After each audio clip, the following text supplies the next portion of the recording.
Majelis Ulama Indonesia Provinsi Jawa Timur telah mengeluarkan fatwa haram tentang penggunaan soundhoreg yang kerap memicu kontroversi di berbagai daerah. Walau begitu, hal ini tidak berlaku bagi sejumlah masyarakat yang ternyata tetap nekat memasang soundhoreg di wilayahnya. Mereka melawan sampai memasang logo halal di sound systemnya. Tentunya terkait hal ini saya akan berbincang dengan Sekretaris Majelis Ulama Indonesia Jawa Timur M. Hasan Ubaidillah dan Ketua Paguyuban Sound Malang Bersatu David Stevan. Halo, assalamualaikum, selamat malam. Selamat sore maksud kami Bapak. Waalaikumsalam warahmatullahi wabarakatuh. Selamat sore Bapak. Baik, saya ke Pak Hasan dulu dari MUI. Pak Hasan, ini mengharamkan soundhoreg. Apakah ini jadi keputusan yang tepat yang diputuskan oleh MUI Jawa Timur dan tidak berlebihan? Karena kita tahu tadi bersama bahwa ternyata ada juga masyarakat yang menolak dengan sampai memasangkan logo halal begitu di sound systemnya. Terbitnya fatwa MUI nomor 1 tahun 2025 itu tidak serta-merta. Artinya ada proses panjang berupa pengkajian, penelitian, kemudian juga rapat bersama. Dan alhamdulillah pada tanggal 9 Juli 2025 yang lalu, itu perwakilan dari seluruh elemen itu kita undang termasuk Mas David, insya Allah datang pada saat itu. Dari situ kita mengapresiasi betul apa yang disampaikan oleh Ketua Paguyuban Soundhoreg dalam hal ini Mas David yang menjelaskan banyak hal-hal yang positif termasuk santunan dan kepedulian sosial yang ada ketika selesai pertunjukan tersebut. Artinya ada hal-hal positif yang disampaikan. Akan tetapi dari kajian yang sudah dilakukan oleh Komisi Fatwa MUI Jawa Timur, memang aspek madorot, mafsadat, ya aspek negatif atau kerusakan itu lebih banyak daripada aspek manfaat yang ditimbulkan. Maka berdasarkan kaidah darul mafasid muqaddamun ala jalbil masoleh dalam kajian ini, bahwa mencegah kemafsadatan itu harus diutamakan daripada mendapatkan kemaslahatan karena mafsadatnya sudah jelas, kemaslahatannya juga masih dipertimbangkan, maka terbitlah fatwa tersebut. Akan tetapi perlu dipahami bahwa konsideran fatwa itu itemnya itu ada 5, sehingga dalam konsideran pertama itu masih mewadahi bahwa kegiatan dengan memanfaatkan teknologi informasi termasuk soundhoreg tersebut itu dibolehkan selama tidak merugikan masyarakat umum, tidak melanggar prinsip-prinsip syariah, dan juga tidak melanggar peraturan atau regulasi yang ada. Jadi dibingkai dalam koridor tidak melanggar atau mengganggu ketertiban umum, kemudian prinsip syariah dan juga melanggar peraturan atau regulasi yang ada. Itu kemudian fatwa haram yang ada di klausul yang nomor 3 itu karena pada faktanya kebisingan atau suara yang ditimbulkan itu berpotensi menurut ahli THT yang diundang pada saat itu melampaui batas normal dan kewajaran sebagaimana yang direkomendasikan oleh WHO. Dan beberapa pengujian yang dilakukan oleh Komisi Fatwa MUI Jawa Timur di daerah Jember memang demikian adanya dan itu tertuang dalam fatwa.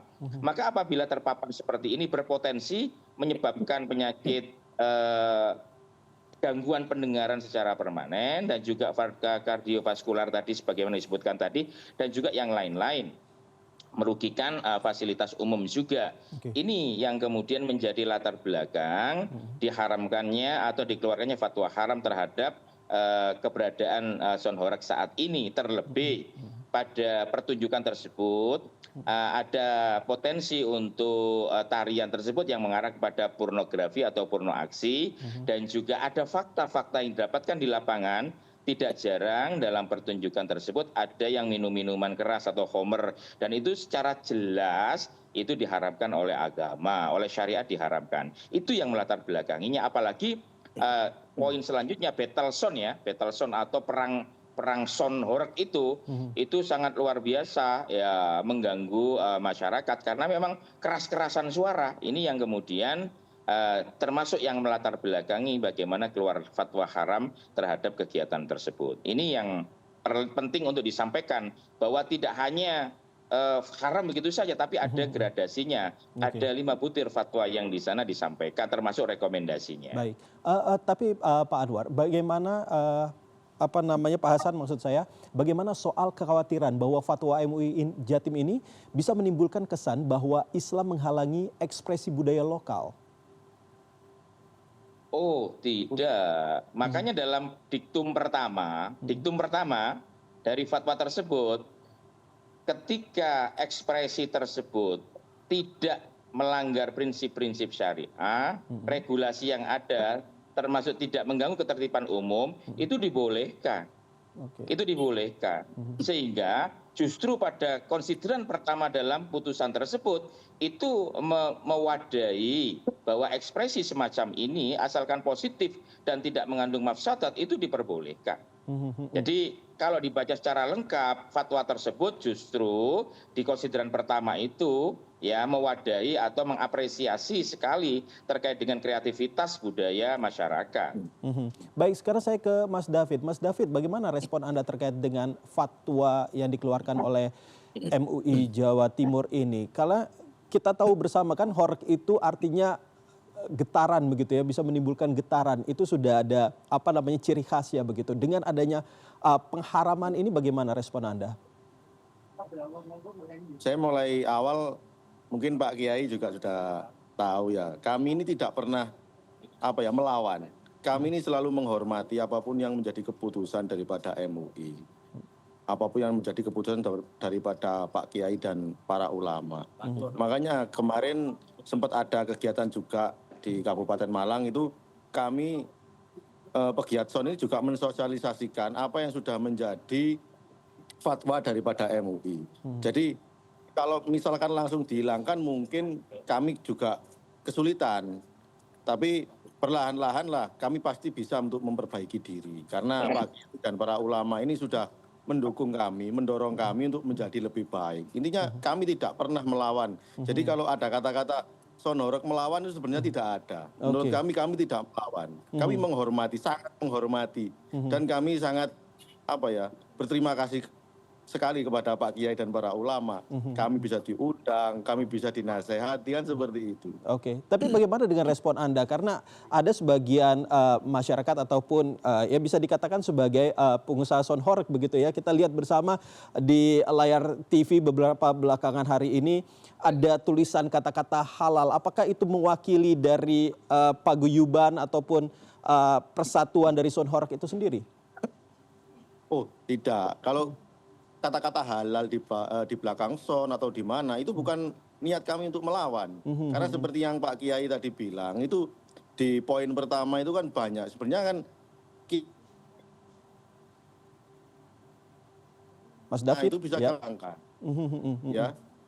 Faktor merusaknya itu bisa kami hilangkan. Terus untuk faktor-faktor yang misalkan merugikan itu bisa kami kurangi juga. Makanya poin yang pertama yang tadi Pak Kiai jelaskan itu sudah kami lakukan mulai dari fatwa itu keluar, itu kami sudah mulai mensosialisasikan kepada seluruh anggota, ke masyarakat juga, seperti itu.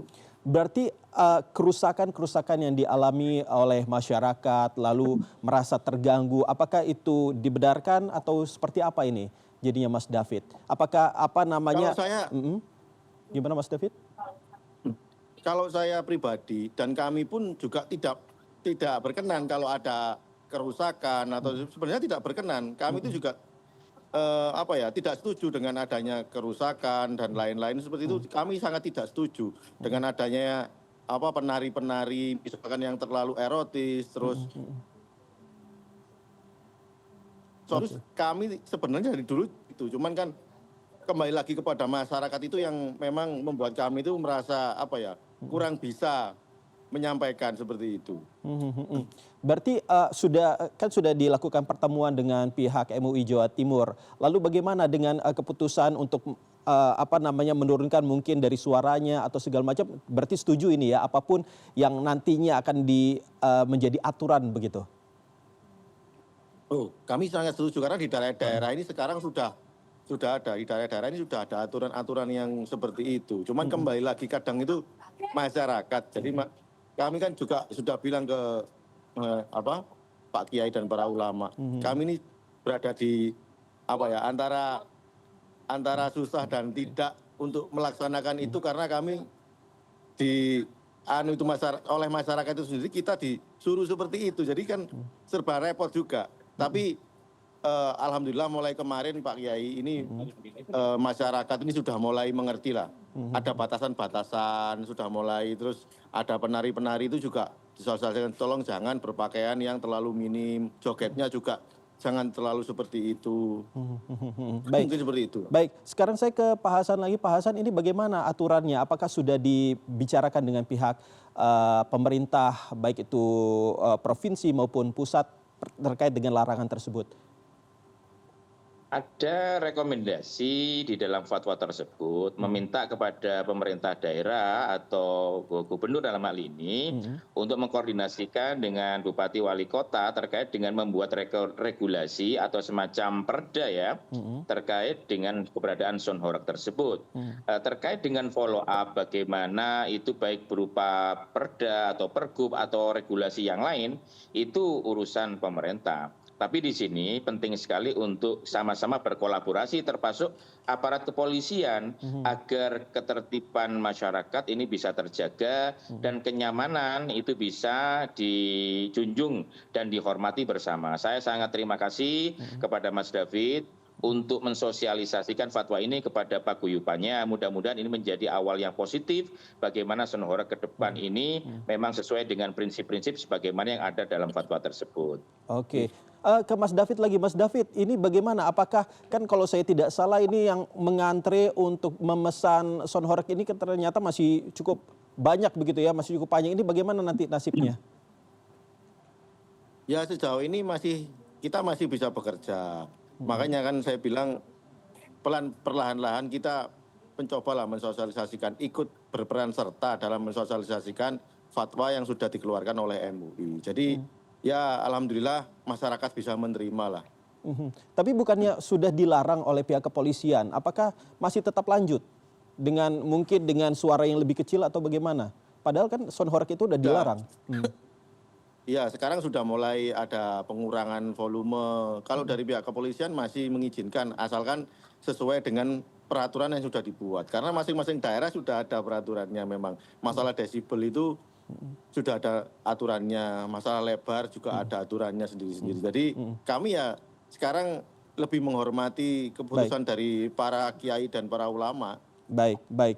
Terima kasih sekali lagi kami ucapkan semoga apa yang sudah disampaikan ini membuat masyarakat juga semakin terbuka dan bisa mengetahui seberapa batasan-batasan yang harusnya diikuti begitu ya agar hal ini tidak mengganggu ke masyarakat lainnya. Terima kasih untuk Pak Hasan Ubaidillah, Sekretaris Majelis Ulama Indonesia Jawa Timur dan juga Ketua Paguyuban Sound Malang Bersatu, David Stefan sudah berbicara dengan kami di CNN Indonesia Newsroom.